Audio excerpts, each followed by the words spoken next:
buntag sa'yo guys, ipaduwa na to itong kamera sa atong mawala para tanahon na to. Haggard cake na guys. So for today's video guys, gumawa ako ng makaron. Yan ang luto ko ngayon guys. Makarona. Ayan ang makarona guys. So ayan.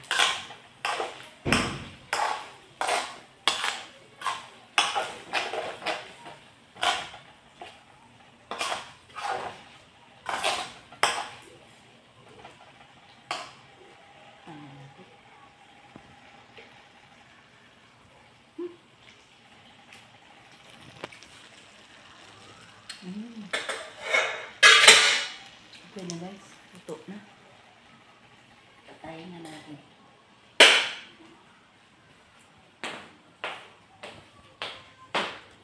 Ready to eat na guys.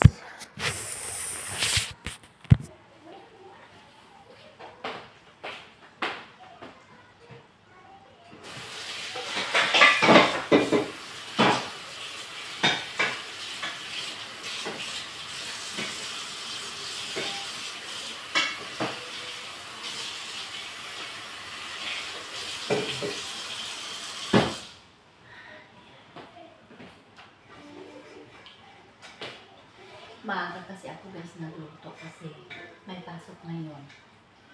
So luto na yung makaron ko.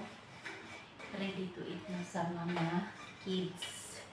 So mamaya pagdating galing sa school, kakain na sila.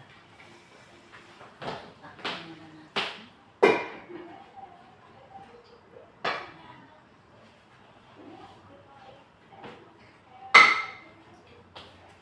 Nasaan na yung iba?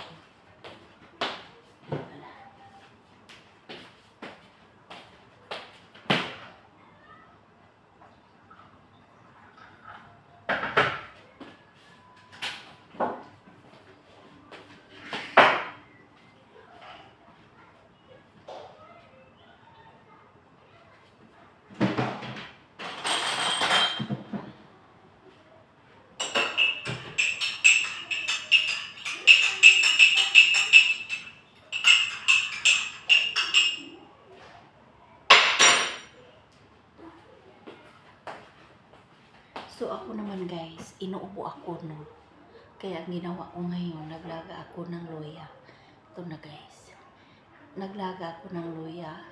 Pinakuluan ko, hinaluan ko ng konting lemon. So ininom ko kasi tuwing gabi guys, inuubo ako. Ayan.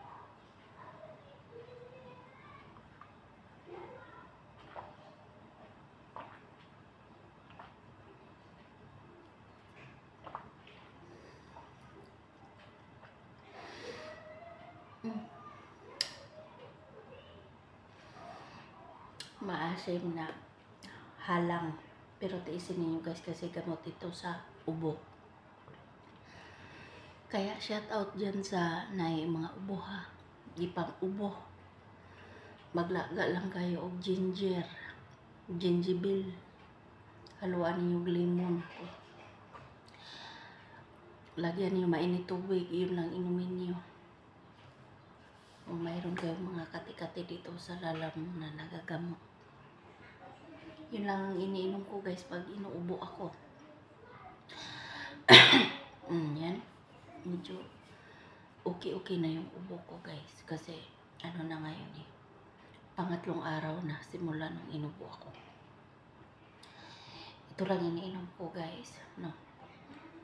Yung luya. Pinakuluan ko konti. Tapos nilagyan ko ng lemon. Yun ininom ko.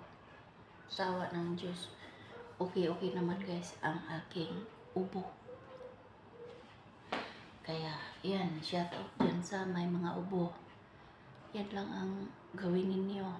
Lalo na yung nasa sa bundok. Malayo kayo sa sentro. Pag inuubo kayo, yun na ang gagawin ninyo.